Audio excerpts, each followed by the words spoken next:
From The National, this is Trending Middle East. I'm Yasmin Al-Taji. It's Tuesday, September 23rd. Here are today's headlines. France has joined a list of countries newly recognizing the state of Palestine. Je déclare que la France reconnaît aujourd'hui l'État de Palestine. This at a special conference on Palestine co-chaired by France and Saudi Arabia at the UN General Assembly in New York on Monday.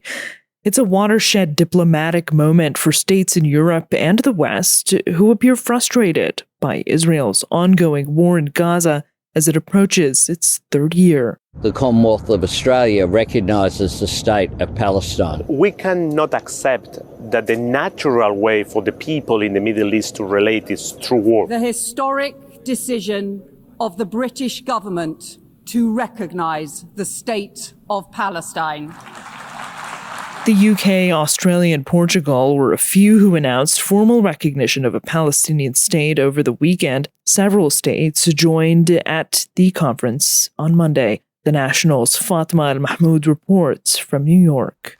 Palestinian statehood is at the heart of this year's UN General Assembly in New York. This growing recognition of Palestine on the international scene, led by European countries, is extremely important because it places pressure on Israel and the US to come to terms with the fact that the Gaza war needs to come to an end and that the region needs a long-lasting solution for peace.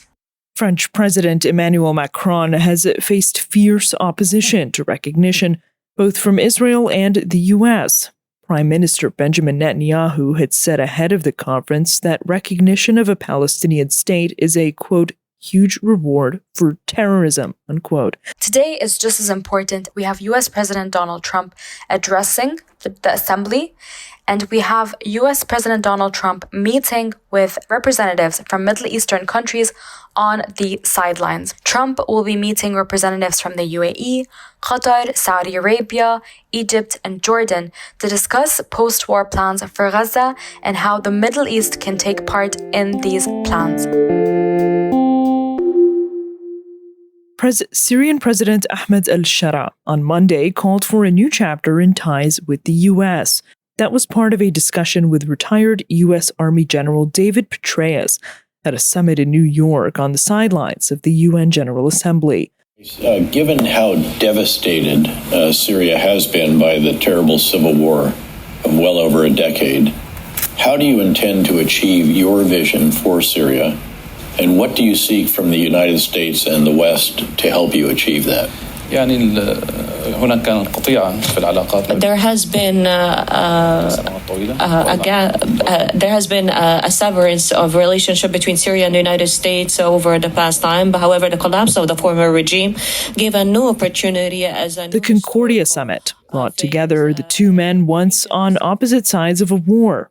Petraeus led the 2007 U.S., quote, surge in Iraq, and al-Shara at the time was fighting American forces in the country. The stage appearance alone is just one sign of the quickly warming relations between the U.S. and the new Syrian government. In December, the U.S. announced it was removing a $10 million bounty offered for Hayat Tahrir al-Sham leader al-Shara after a milestone meeting in Damascus. The group, also known as HTS for short, was an offshoot of al-Qaeda. This year marks the first time a Syrian leader has attended a UN General Assembly since 1967. That was before the 5-decade Assad family rule.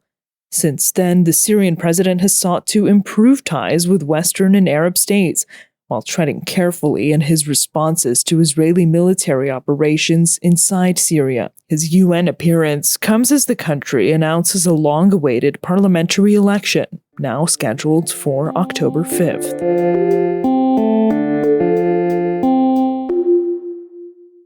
What's the end game? I was hoping you weren't going to ask that because I don't know. U.S. Special Envoy Tom Barrack has said Middle East peace is an illusion and described recognition of Palestinian statehood by some UN Security Council members as unhelpful.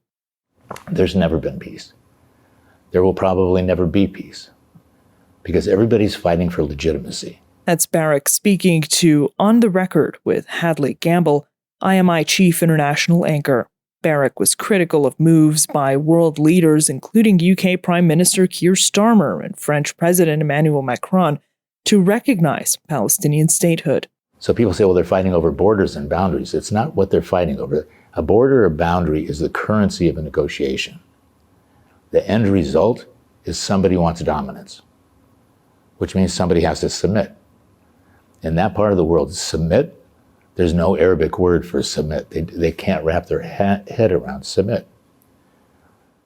Barrack was critical of moves by world leaders, including UK Prime Minister Keir Starmer and French President Emmanuel Macron, to recognize Palestinian statehood.